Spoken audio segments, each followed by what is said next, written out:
While driving past an old parking lot, Ibrahim Traoré spotted a distressed mother living inside her car with a crying baby. What he did next wasn't just unexpected, it was life-altering. Its powerful and emotional story reminds us how a single act of kindness can forever change the course of someone's life. Get ready to be moved by a story of compassion, dignity, and hope. It was a dusty Wednesday evening in Ouagadougou. The sun was sinking low, casting long golden streaks. Across the crumbling city blocks, President Ibrahim Traoré, known for his surprise visits to local neighborhoods, had just wrapped up a community meeting. On the way back, his convoy veered through a neglected part of the city on the outskirts. That's when he heard a faint but distinct sound, a baby crying. It came from the far corner of a rundown parking lot near an old, shuttered supermarket. Traoré raised his hand, signaling his driver to stop. "Did you hear that?" he asked the security officer riding with him. They both stepped out, following the soft sobs. Between two rusted, abandoned vans, they spotted a small blue car. One window was rolled halfway down. Inside sat a young woman, her eyes red and swollen, cheeks streaked with tears, cradling a screaming infant wrapped in a faded pink towel. As they approached, she looked up, startled. "I'm sorry. Please, I'll go," she stammered, her voice breaking. But Ibrahim didn't move to stop her. He stood still, not with judgment, but with a deep, aching empathy. He had seen hardship. Yes, but this was different, and something inside him shifted. "I'm not here to send you away," he said softly. "What's your name?" She hesitated, lips quivering. "Maryam," she whispered. "Maria Moo," he repeated. The baby's cries began to soften as she gently rocked him. "What happened?" Ibrahim asked, kneeling by the car. His guard stayed a few steps back, uncertain. Maryam took a shaky breath, eyes fixed on the worn steering wheel. "I had a job.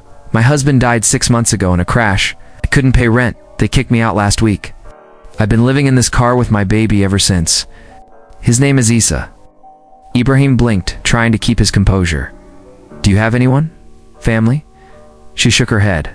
"No one. Just me and Issa." He looked around the cracked pavement, the smell of oil, the metal shell they called shelter. A mother and her child in a cold, forgotten corner of the city. He stood, pulled out his phone, and made a calm but urgent call. "Prepare a room. Warm bed, food, medical care, everything." Maryam stared at him, eyes wide. Who are you?" He gave a gentle smile. "It's just a man who believes you deserve more than this." 30 minutes later, Maryam stood barefoot in the modest but tidy lobby of a local hotel. Her eyes shifted nervously, still unsure if she was dreaming. The receptionist handed her a key with a warm smile. Ibrahim stood beside her and gently pointed room 261. The door opened, the scent of fresh linens and warm air wrapped around her. She gasped. A crib stood in the corner, stocked with diapers, milk, a food basket, and clean clothes. I can't accept this," she said, her voice cracking. "You already have," Ibrahim replied kindly. "Your baby deserves peace." Tonight, she gently placed Issa in the crib. He giggled for the first time in days. "A doctor will come in the morning," Ibrahim added. "But for now, rest, please." Maryam sat on the edge of the bed, hands trembling in her lap. She looked up again at this kind stranger, this man who had arrived like a blessing. "Thank you," she whispered. He nodded and stepped quietly out the door. But just outside, he paused his hand over his heart, breathing slow and uneven. This wasn't just kindness, it had become personal. It was the start of something far greater. That night, Maryam barely slept. Not because she was cold, she was finally warm, finally safe, but because memories stirred too deeply. She watched little Issa sleep soundly in the crib, then turned and stared out the window. She thought of Abdul, her husband, a motorcycle taxi driver, humble and kind. They had dreams together, a small house, a corner shop, maybe 2 kids. But everything shattered one rainy evening when a speeding truck took his life. He didn't survive. She was 5 months pregnant, with no job, no income, and no one to turn to. The world kept spinning, but but she was frozen in a slow-motion nightmare. Then an unexpected knock. It was Ibrahim's assistant. Kador, he handed her a small envelope. The president said, "Should have this." Inside were temporary ID papers, medical vouchers, and a bank card already loaded with a small sum. Miriam stared at it, stunned. "Why?" she whispered. "Dord." Kader gave her a soft smile. "'Cause someone believes you're worth saving." And just like that, hope, something she thought she'd buried, began to flicker back to life. But her journey wasn't over. Neither was Ibrahim's. Back at the presidential residence, Ibrahim sat quietly in his study. Advisors had told him not to get personally involved. Too emotional, they warned, not presidential. But he couldn't shake Miriam's face or Ice's cry. He picked up a pen and wrote in his journal, "What is leadership if not protecting the most forgotten?" At sunrise, Ibrahim returned to the hotel, this time carrying breakfast himself. Warm bread, eggs, and hot milk. Miriam answered the door, surprised to see him. "I hope it's okay," he said. "I wanted to check in personally." She nodded, too overwhelmed to speak. "Why are you helping me?" she asked softly. He paused, then answered, "Because I lost my mother young. She suffered more than she should have. I couldn't help her then, but I can help you now." Lips quivered. She wanted to cry, but shock held her still. Ibrahim sat down across from her, looked into her eyes, tonely. "I promise you, Miriam, by the end of this week, your life will change." She didn't know how, but she believed him. Later that afternoon, a black SUV arrived to pick up Miriam and little Issa, their destination. A trusted local clinic awaited them, arranged personally by Ibrahim. He had requested a full checkup. For both mother and child, Dr. Sif, a gentle pediatrician with kind eyes, examined little Issa with care. "Malnourished," he said softly, "but nothing we can't fix. He's strong." Miriam sat in silence, eyes wide, heart thudding. No one had shown her this kind of care in months. Then came her turn.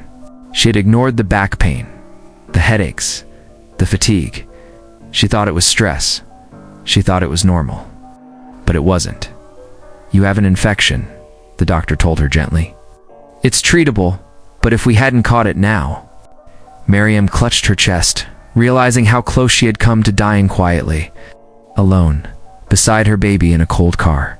When she stepped outside, the sunlight felt different, warmer, brighter than she remembered. Ibrahim was there, leaning against the SUV. "They say you're going to be okay," he said with a smile. She nodded, tears forming. "You saved me," she whispered. He shook his head. "No, you saved yourself. I only opened the door." By the fourth day, word began to spread quietly. A mother, a baby, the president, but details were unclear. In government halls and village markets, whispers stirred. Some said it was a photo op. Others, a secret project. But none of it mattered. To Miriam, inside her hotel room, she stood by the window, watching the city while Issa played nearby.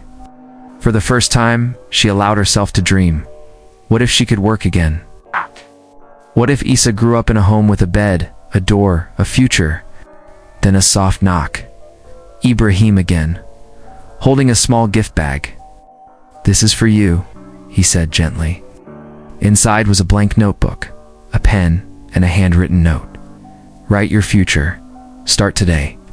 Miriam clutched the notebook like gold. She sat on the bed, stared at the first page, then slowly began to write. Day 4. "I am still afraid, but I'm no longer alone." And in that quiet room, with only paper and her heartbeat, Miriam began rewriting her life. Outside, Ibrahim was already planning the next step. That same afternoon, Ibrahim made a quiet trip this time with no convoy, no staff, just himself and a driver. His destination, a long-forgotten building on the southern edge of the city. Once a shelter for displaced women, it had been abandoned for years. Now it stood silent, dusty, cracked, and broken by time. Ibrahim stepped through the creaking doors, his expression calm but resolute. "Reopen it," he told the caretakers. "Fix every pipe, paint every wall. I want it ready in 48 hours. The staff stared at him, stunned. "Sir, this place hasn't been used in years," one said. Ibrahim turned slowly and replied, "Then it's time we use it again, this time, for something that matters." Back at the hotel, Miriam's phone rang. It was Kador. "The president would like to show you something tomorrow. Please be ready." Miriam was confused and unsure what to expect, but something in her heart stirred. She looked at little Isa, fast asleep beside her, his tiny fists curled gently like hope itself. She leaned over, kissed his warm forehead, and whispered, "Maybe this is the start of something real." Outside, the city kept buzzing with the usual rhythm, but inside her room, life was quietly beginning again, from a place no one had imagined. The next morning, Ibrahim arrived himself. No cameras, no crowd.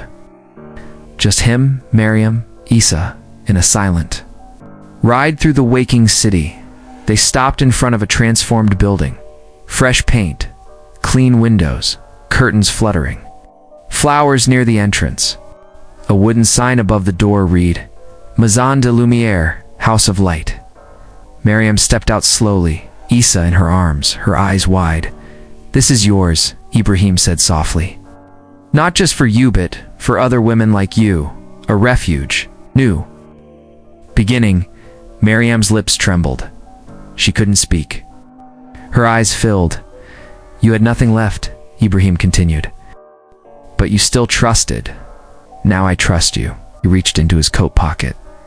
"Will you help others who feel lost like you once did?" She nodded, breathless. Then Ibrahim placed something in her hand. "Keys. Welcome home," he said. He placed the keys in her hand.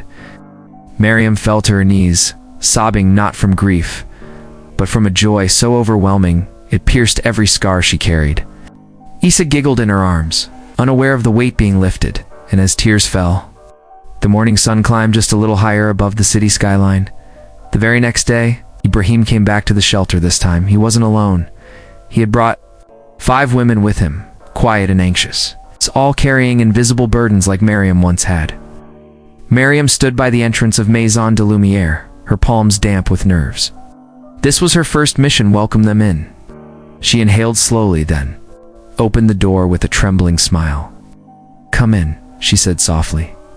"This is your place too." The women entered with hesitation. Some held toddlers. One had a blackened bruise beneath her eye. Another clutched a cracked baby bottle like it was sacred. Inside, the home was modest but warm, clean beds, steaming food, soft toys scattered. For children, Ibrahim stayed off to the side, silent. He didn't need applause. He only wanted hope to begin growing again. Later that evening, as Miriam poured tea in chipped cups, one woman leaned in and asked quietly, "Why are you doing this?" Miriam smiled, her eyes glistening. "Because someone once helped me, when I had nothing." That night, Maison de Lumière wasn't just a shelter, it was a heartbeat, a home, and Ibrahim's quiet revolution was beginning to bloom. But storms often follow sunlight. By the 6th day, national media caught on. Headlines flashed. President seen feeding homeless mother. Critics question his priorities amid political unrest. At the shelter, Miriam saw the news playing softly on an old TV in the corner. Her stomach sank. Ibrahim had never told her what his kindness might cost. Elsewhere, inside the palace, his advisors were livid. Mr. President once said sternly, "You're too involved. You're drawing fire. People are questioning your leadership." Ibrahim leaned back in his chair, calm, unwavering. "Then let them question," he replied. "If being human is now considered a political risk, maybe it's politics that needs to change." That night, he returned to Maison de Lumière, and Miriam opened the door. He placed the keys in her hand. Miriam fell to her knees, sobbing not from grief, but from a joy so overwhelming, it pierced every scar she carried. Isa giggled in her arms, unaware of the weight being lifted, and his tears fell. The morning sun climbed just a little higher above the city skyline. The very next day, Ibrahim came back to the shelter. This time, he wasn't alone. He had brought 5 women with him, quiet and anxious, all carrying invisible burdens like Miriam once had. Miriam stood by the entrance of Maison de Lumière, her palms damp with nerves. This was her first mission. Welcome them in.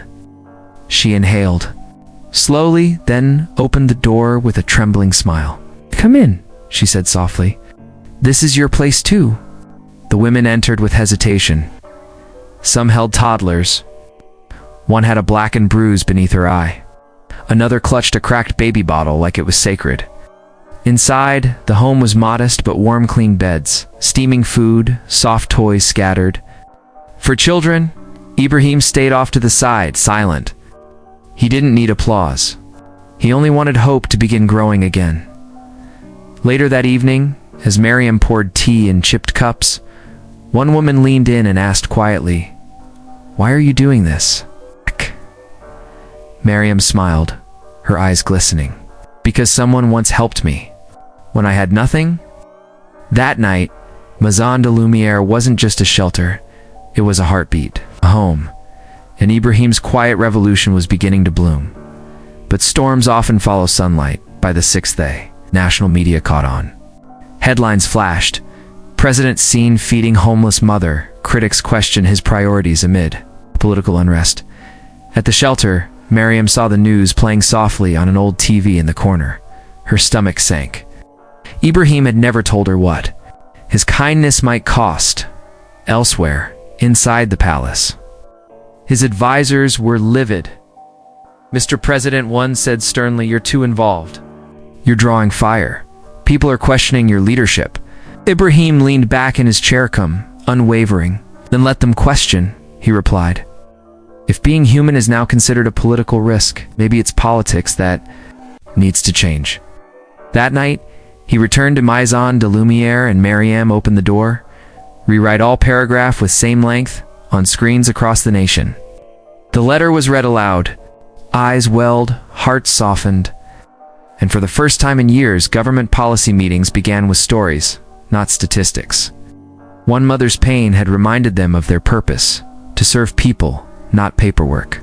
By the seventh night, Maison de Lumière was full, every bed taken, every room warm. But something unexpected was happening beyond its walls. A father arrived at the gate, jobless, holding a barefoot toddler. "I heard about the House of Light," he said. Then another woman came. Then, two frightened teenagers. Miriam stood in the doorway, her hands over her mouth. "They're still coming," she whispered. That night, Ibrahim visited Ageno. Cameras, no titles, just a man with blankets and food piled in both arms. He stood beside Miriam and asked quietly, "What do we do now?" She looked at the line forming beyond the fence and smiled through tears. "We build another shelter." He nodded without hesitation. "Then let's build 10. A small crowd that had gathered began to clap. Some wept. Others who had never once trusted a politician felt something stir inside them. Belief. Not just in Ibrahim, but in the simple, world-changing power of kindness. The very next day, the National Assembly passed a sweeping emergency housing initiative born from one encounter in a parking lot and one woman's story. Far from the noise of cameras, a little boy named Issa would grow up knowing my life changed because someone cared. 1 week. It's all it took. In 7 days, a nation that once hurried past the broken began to stop, to listen, to act. The story of Ibrahim Traoré and Miriam swept across global headlines. The miracle in Ouagadougou, called it. But to Ibrahim, it wasn't a miracle. It was simply what should be. Today, Miriam leads the National Shelter Initiative. From sleeping in her car to walking the halls of government, she became the face of hope. Mothers looked to her. Children laughed because of her. One bright afternoon, little Issa took his first steps right there in the shelter's courtyard. Ibrahim had just arrived. The boy stumbled forward and landed in his arms. Cheers broke out. Ibrahim laughed and held him close. "Walk strong, little one. You carry the future." As the sun dipped low, casting golden light on the building, a small plaque was fastened to the wall outside. Here, one small act of kindness changed everything. Did this story move your heart? If you cried even once, don't leave quietly. Like this video to support compassion. Comment the moment that touched you most. Subscribe for more soul-stirring stories. Together, let's remind the world it's time to feel again.